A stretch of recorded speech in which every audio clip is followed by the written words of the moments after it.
GCSE students what a P&L and a balance sheet and GST and what life's really about rather than technical.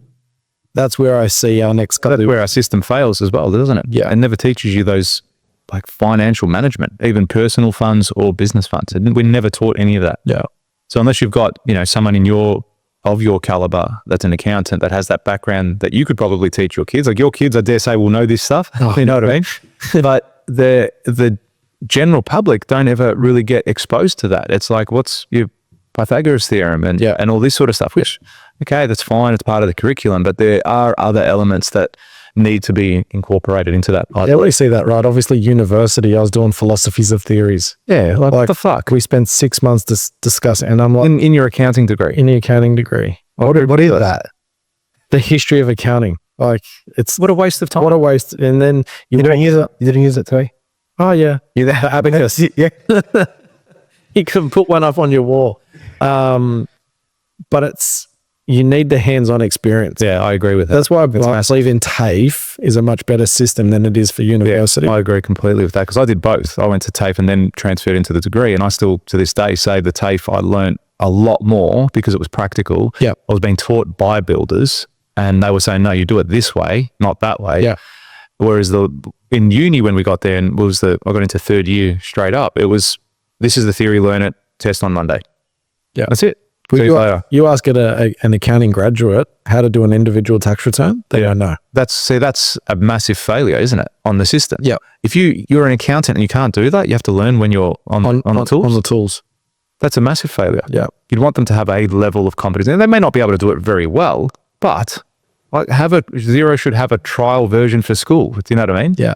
And that's what I think we're saying. Some of these, like we're doing some reading, you hear about Starbucks implementing a Starbucks university. Yeah. And targets, target training. And, when you walk into a JB Hi-Fi, the representative helping you knows the product and knows it well. That comes down to training. And again, I agree that's on the tools, so to speak. But I think something needs to change. Yeah. In terms of the universities, because they're coming out of uni and trying to live in Sydney or Melbourne. They need to be on a certain wage to live in those cities anyway. So you're getting a grad that walks up to the hex that wants $88,000 and you're saying, do you know how to do a tax return? They're like, no, but I could tell you about the history of accounting. Yeah. And it's like, So, but again, sometimes from learnings as well, George, it's you hire for attitude and you can teach the rest. Yeah, I was huge on that too because I've recently hired a few people. The other thing that I've recently come across too is attitude is also a skill. Yeah. You can teach attitude as well. Yeah. And once I took that into consideration, it wasn't all just about focusing on attitude. No, because skill's important too. I want my next hire to be my best hire.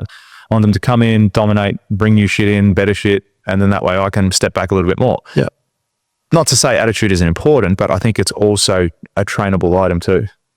Yeah, I think like you said, there's different levels of you bring in an intermediate accountant as opposed to a senior, as opposed to a manager. Obviously, there's a technical ability, the technical skill that needs to happen. But now it's more about, for us, it's about we can teach them. We've got the skills, the managers, the resources to be able to teach them. But for someone to come in with the right attitude, for us, is key. The beauty about that as well is you'll start to get the name in the industry for yourself, and then you also become a destination accounting firm. Yeah. People will want to come and work with you. They'll see your branding. They'll hear of it because it's a small industry, and people will hear, Falanga offer this, and this. Yeah. Oh man, you might be paying them less, but look at all the opportunity that they get to learn. That's exactly, you're correct. Yeah. Or you might be paying them really well and still giving them that opportunity to learn. So it's hugely beneficial for you. And we're seeing that. We're seeing a lot of graduates not only just focus on the big four, like the Deloitte, the PwC, the KPMG, because they're understanding that culture to them is important. Yeah. Yeah. I mean, I've spoken to a lot of friends who used to work at those organizations, and it's like working 15-hour days, for like, it ends up working out to be $5 an hour once you take into consideration what them. It's like a business owner, right? Yeah. Yeah, exactly.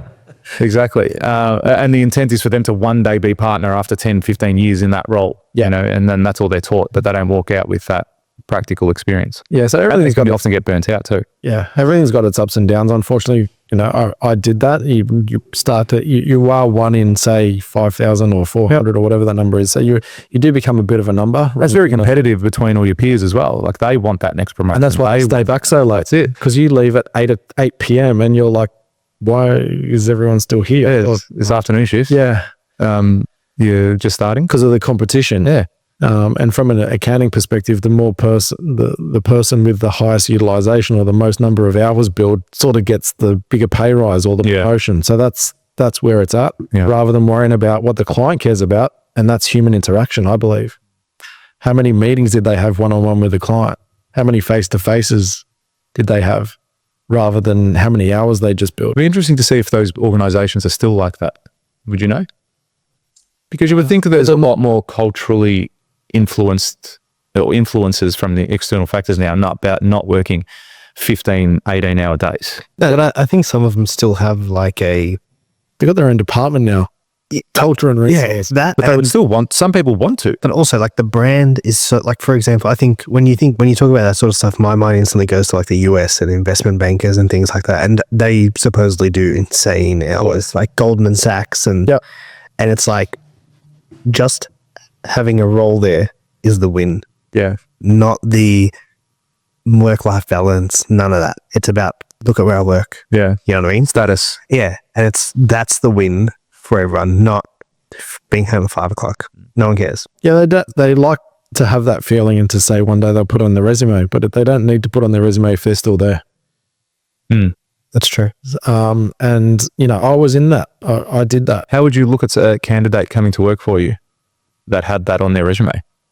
You know that they had, a level of work ethic, I suppose. And they had the technical ability, the work ethic, but it wouldn't, that's not going to the top of the pile in our regard. Yeah. It needs to be someone that's personable, because small business, you need to be personable. You need to understand them. You need to put on different hats. You could have a meeting in the morning with a baker. In the afternoon, you're talking to a solicitor. They're different conversations. Because you can teach them numbers, you can teach the accountant numbers and, all of the technical things that you need to learn in accounting. But unless you can communicate that to the client, what's the point? Yeah. And that's why we're construction heavily focused in that regard, because, that was what Joe had from day one, and, referral brings referral. But it's about how to teach the builder about how to scale. Because again, you become a mini mentor. Yeah, without a doubt. Yeah. And you become a mini coach. And that's our next journey, is to even help them even more. And, they might still be using Excel, but have they thought of? Yeah. And unless they get some help in the implementation, it's just going to overwhelm them. Well, their growth is also your growth too. Correct. Yeah. And we see that all the time. And then they become a raving fan. And a raving fan brings in their mate, who brings in their mate, who brings in their cousin. So yeah, that's the way that we've built our business from day one. Now we're starting to, try to build the brand. And like you said, you start getting candidates call us. Yeah. Because it's going to be hopefully easier to employ once you build a brand. So that's our next journey, because you need to learn how to build that. And then what type, you want to be the real technical accountant with a suit and tie, or do you want to be the accountant that's wearing flip-flops? Yeah. So we've, part of our understanding is where we want to sit, still look professional and have a professional nature, and our content's professional, but be personable and not wearing flip-flops in the office or dogs in the office or anything like that, but have that where we want to sit in the market. Yeah. Well, I know a guy, so let me know. Yeah, me too.